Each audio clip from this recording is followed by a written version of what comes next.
Welcome to the prophetic speed painting for the week of July 5th, 2009. We thought the title for this one should be The Majesty Behind Him. Doing what Jesus did. It's hard to move out in His power, even when we found out we've got it. Why is that? The fact is that Christians have received the same dunamis power that Jesus operated in and have been commanded by Him to go and use it likewise.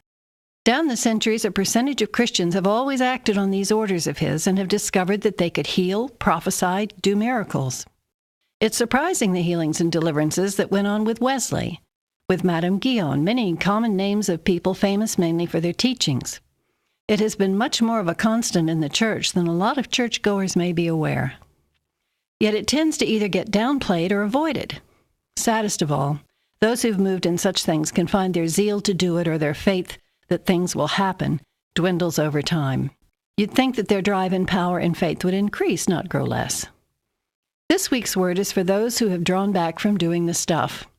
I think the Lord gave a reminder today about what it's all about. Imagine Jesus facing a really tough case, say a person who has been chronically ill for years with a condition that deformed them. It's left them bitter, defeated, and without much hope.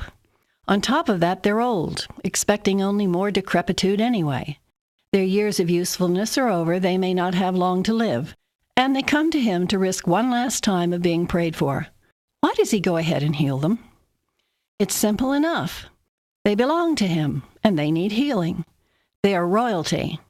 As a great and mighty king, He hates chronic illness hurting His family. He will not tolerate them living deformed, and He cannot stand by and let His kingdom get accepted as a place of illness. He takes away bitterness, He gives hope, and means people's old age to be golden years. He isn't focused on their use to Him, just their worth to Him, and doesn't want a single day of their lives to be a torment, even their last ones. The kingdom they've joined isn't to be lived in the way the person has been doing. That's why He heals. He drives off demons for the same reason. When He restores things to the way things go on in His heaven, that's a miracle showing up. He does all these things because of His majesty. Maybe what happens when a person's drive dims, it's because they've lost sight of this bit. Maybe they've come to see it as a ministry only, a task to be done, and they're tired of it, especially because it's hard to persist with it against all the opposition outside and inside the church. Maybe they think it's a ministry for somebody else. Maybe they don't think they have to do it. Jesus never lost sight of His kingship, nor this sight of His people belonging to Him. When He looked at the people who came to Him, He looked at them like their king. The day might have been common and ordinary. They might have been worn out in the blazing sun. He might have been too. But never did He deal with them as if it was anything less than the King of Heaven seeing to His own. And all the power of heaven was there to back Him.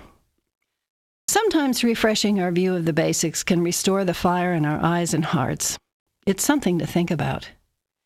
We've prayed that this picture will help. Be blessed.